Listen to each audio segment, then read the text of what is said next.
Before you say anything, I am completely aware that y'all are fed up with my security breach content. I just feel like we have some unfinished business since there are still multiple endings for us to collect, like fucking Pokemon. So let's get this over with in the true finale, for real this time, of Security Breach.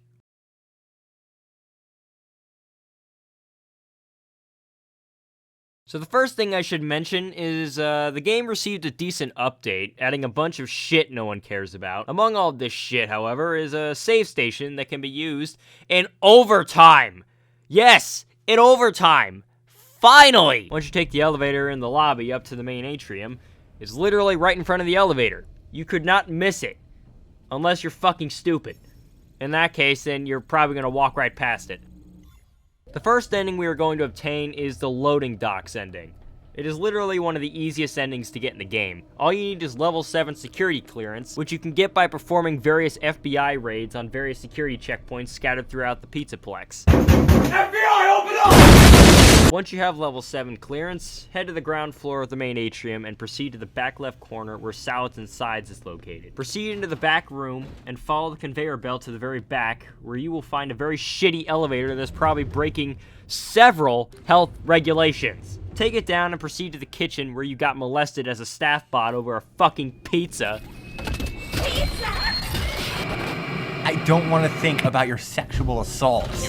Run through the kitchen, don't get molested by staff bots, and proceed to the loading docks. Run to the computer terminal in front of you and walk around it.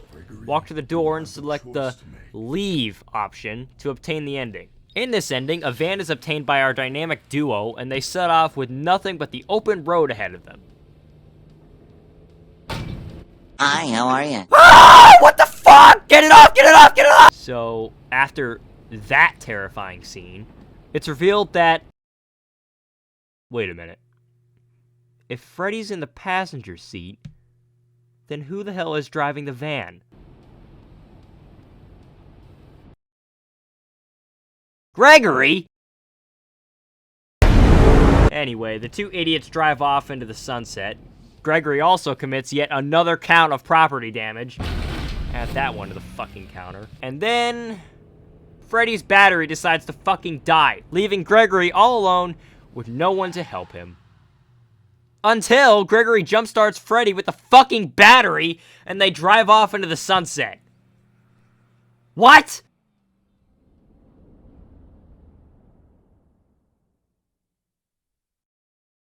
The next ending that we're shooting for is the bad Vanny ending, which is still pretty easy to get by FNAF standards. Take the elevator in the main atrium back down to the lobby. Proceed to the front door, shoot Freddy in his fucking face, and select the Vanny option.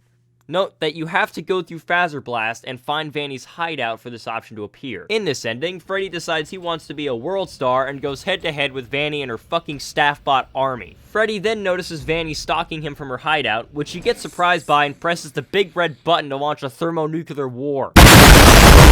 The staff bots then tear Freddy several new assholes in a fit of thermonuclear rage before Gregory has seen enough shit for one day and decides to abandon Freddy. Gregory hightails it out of there, running through staff bot infested corridors, Roxy's hunting grounds, and the staircase where Monty likes to grab your balls.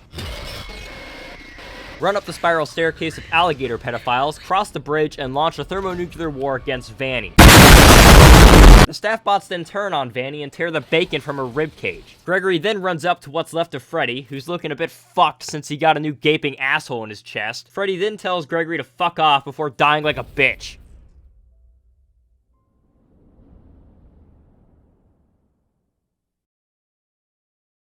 The next ending contains all the exact same steps as the previous one, with a little extra retro appeal sprinkled in. Before going to the exit and selecting the Vanny option, proceed to the second floor of the main atrium and head through the exposed construction tunnel that is probably a massive health hazard to children. This is the path that takes you to the Roxy Raceway, but instead of heading through that door, you want to bear right to the door that takes you to the Glamrock Salon, which is a location that is almost never used, to the point that I had to remind myself what people were talking about when they were mentioning the Glamrock Salon.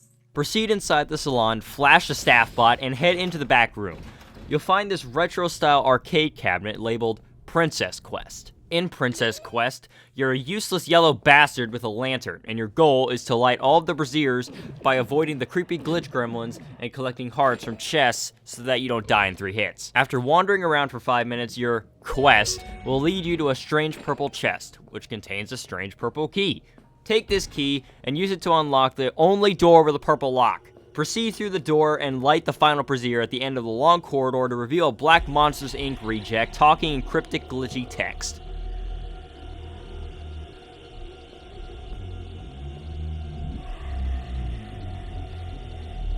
The screen then glitches out and you're ejected from the game.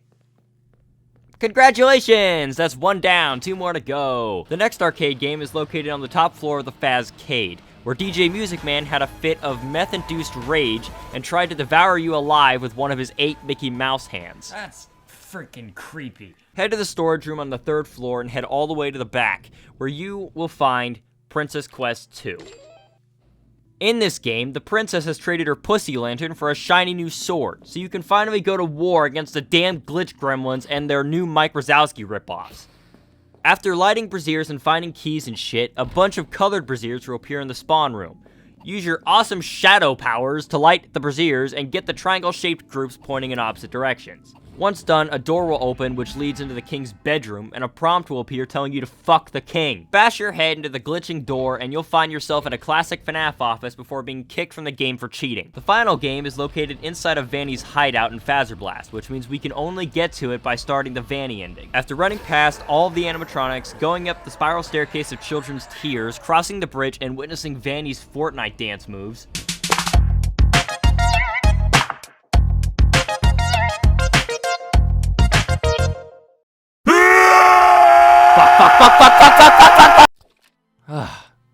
I made it. In this pile of shit, you must fight your way through an exact replica of FNAF VR, collecting 2 mementos from Curse of Dreadbear's corn maze and a random clusterfuck of conveyor belts equipped with a personal stalker chica. After collecting the mementos, proceed to this burning chest and collect the strange purple key again. Use the key to unlock the curtains? Who the fuck puts a lock on curtains? Fight your way through this skeleton crew of glitch gremlins and Mike Wazowski ripoffs in order to get to the super creepy door that has a massive lock and some mysterious slimy substance all over it. Head through the door and prepare to listen to the screams of every dipshit on Twitter. In this ending, Gregory breaks the arcade machine, which can be added to the ever-increasing property damage counter. The staff bots have all killed themselves, and Vanny has seemingly derobed as her mask and bow tie lay dormant on the floor. Gregory decapitates Freddy and puts his still-functioning head in a random duffel bag. Freddy then tells Gregory to kill himself before running into Vanny, now dressed in more casual attire. The dynamic trio head to a random hill and watch the sunset while Gregory bite of 87s the shit out of a Fredbear popsicle. The final ending to obtain is the fire escape ending, which I never got, and here's why. I was led to believe that, in order to leave through the fire escape, you had to obtain VIP status by collecting all 6 of the golden plushies scattered throughout the Pizzaplex, which is fucking stupid, but I'll let it slide because I just want to be done playing this damn game for a while. After running all over hell and back to collect the golden plushies, I returned to the fire escape, but the prompt doesn't appear. After doing some quick googling, I discovered that in order to obtain VIP status, you have to collect all of the golden plushies as well as 60 out of the 77 total collectible presents in order to obtain VIP status. Once I uncovered this information, I immediately said to myself, fuck this! Ain't nobody got time for that shit! So I will not 100% the game, because that objective is ridiculous, even by FNAF standards. If you want to tackle this feat, go ahead, because I've got better things to do.